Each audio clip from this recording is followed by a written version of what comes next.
हालात हैं, जो परिस्थितियां हैं, मैं कई बार कह चुका हूं कि इन पापियों का कुकर्म का देन है।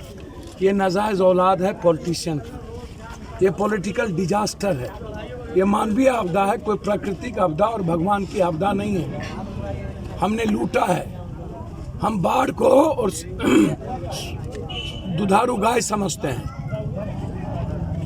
अभी तक में 23 बांध टूट चुके हैं। गंडक में गोपालगंज से लेकर के सारण के बीच में 7 बांध टूटे हैं। लगातार फ्लड फाइटिंग में करोड़ों अरबों का ये लोग लूटता है। एंटी इरोजन का काम सालों भर करता है, लेकिन उसमें सारा पैसा नेताओं के घर में जाता है। काहे इसकी जांच क्यों नहीं होती है? क्यों अभी तक सिंचाई मंत्री कोबर घर में सोए हुए हैं? वर्चुअल और डिजिटल में क्यों?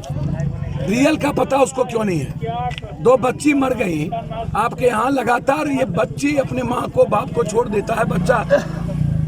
कितने लोग मरते हैं हर साल? अरबों खरबों रुपया की सरकारी संपत्ति, जो जनता का पैसा होता है, रोड, स्कूल, अस्पताल, वो टूट जाता है, काम नहीं होता है। पुल पुलिया का काम होता नहीं है, और टेंडर के बगैर कहता है हमने बना दिया था, पुल पानी में टूट गया।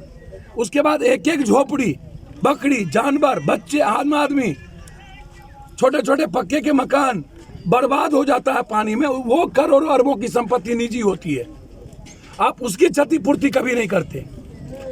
लगातार कई बार बाढ़ आ चुका, कभी गंडक, कभी कमला, कभी कोसी, कभी बलान, कभी कनकई, कभी महानंदा, कभी केहर, कभी कनहर, कभी बागमती। दरभंगा से लेकर के पश्चिमी पूर्वी चंपारण के हालात इतने बुरे हैं। अभी तक आप बाढ़ क्षेत्र घोषित क्यों नहीं किए?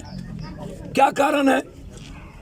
क्या कारण है कि आपने 20,000 रुपया देने का आपने घोषणा अभी तक नहीं किया?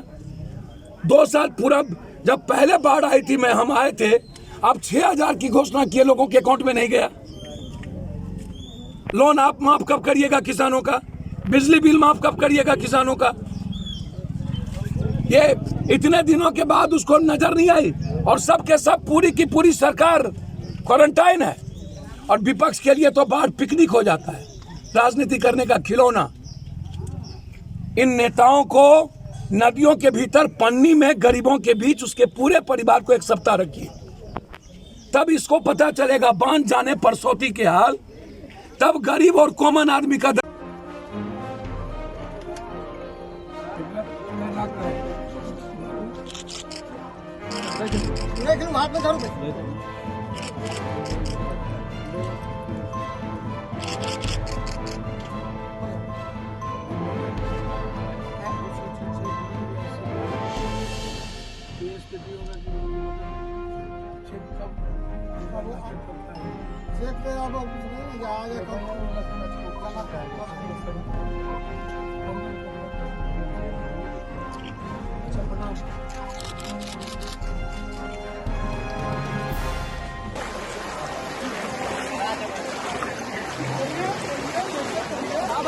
गाड़ी बंद हो गया था सर, गाड़ी लगा बंद हो गया।